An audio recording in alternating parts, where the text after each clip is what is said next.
Hello everyone, welcome to our channel. We are going to listen Andy Cowell. Let's listen to him. Principal of Aston Martin, Andy Cowell, who joins us now. Andy, many of you will remember, was the engine guru from his days at Mercedes HPP and responsible for so much of the success over there. You've been with Aston since October, new role, combined role since January. How are you settling in, Andy?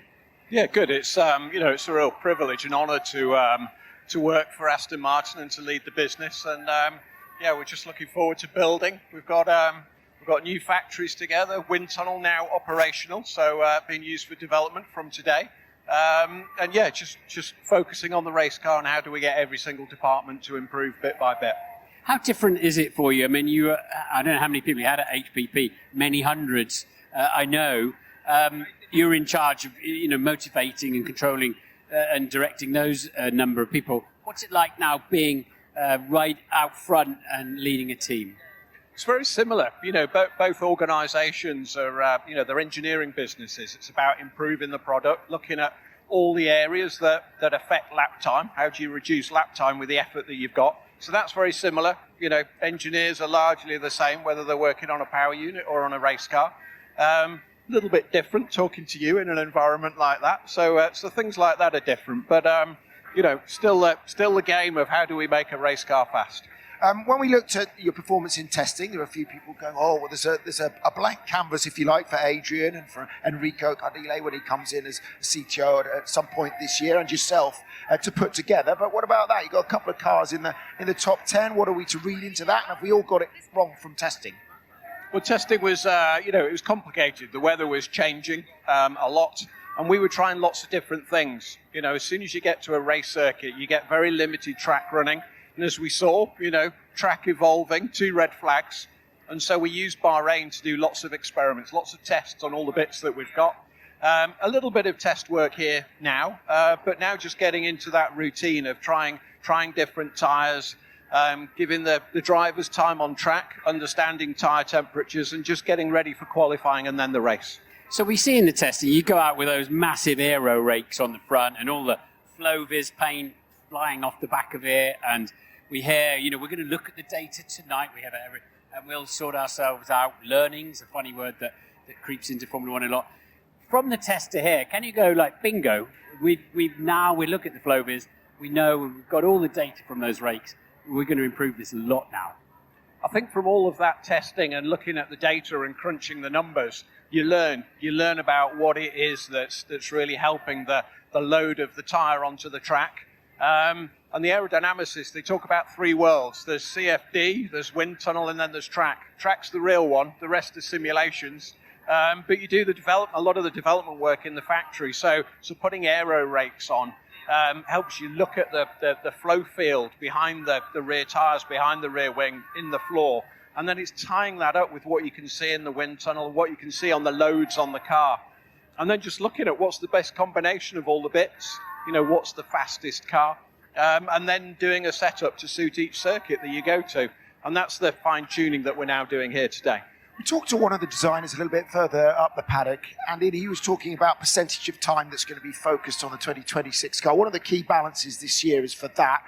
He was saying it was sort of 70% of his time is now being spent on next year's car. How do you profile that, and how do you strike that balance this year? That's a difficult task for all of us, up and down the pit lane. Some of the early work done by concept groups, every single team will have 100% of their concept group working on the 26 car.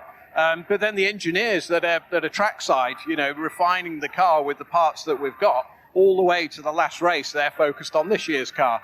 And there's a blend across all the departments, and lots of discussions day by day as to, how do we move people around. But the thing that we're really trying to do is to make sure that, we don't straddle people too much across the 2 years, so that people can come into work and either focus on 25 or focus on 26. Now, I'm sure while he was on gardening leave from Red Bull, Adrian, you couldn't even talk to him. He wouldn't be able to send you thought processors or whatever, of course. Now he is involved with the team. Has he looked at your car and gone, look, low-hanging fruit, for goodness sake, you've got to change that. Why on earth have you got that on your car? Because we found at Red Bull that was rubbish. Adrian's been focused on the 26 car. Arrived, walked up the stairs into his office, Nice new drawing board there, and he's got straight into the detail of the 26 regulations and what can be done there. So not so much this car then? Not so much this car, no.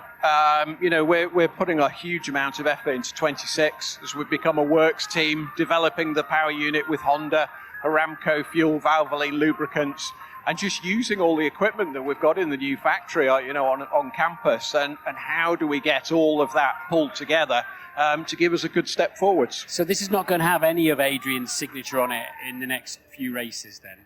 Certainly not this race, no. Okay. A knowing smile, a knowing smile. Can I just get your take? Obviously, you were quite close at one point to Lewis Hamilton. I know that there's so many stories this year up and down the paddock, but obviously that was the big one. From what you know of Lewis, what does it mean for the sport? What do you think it means for him moving to Ferrari? That romance.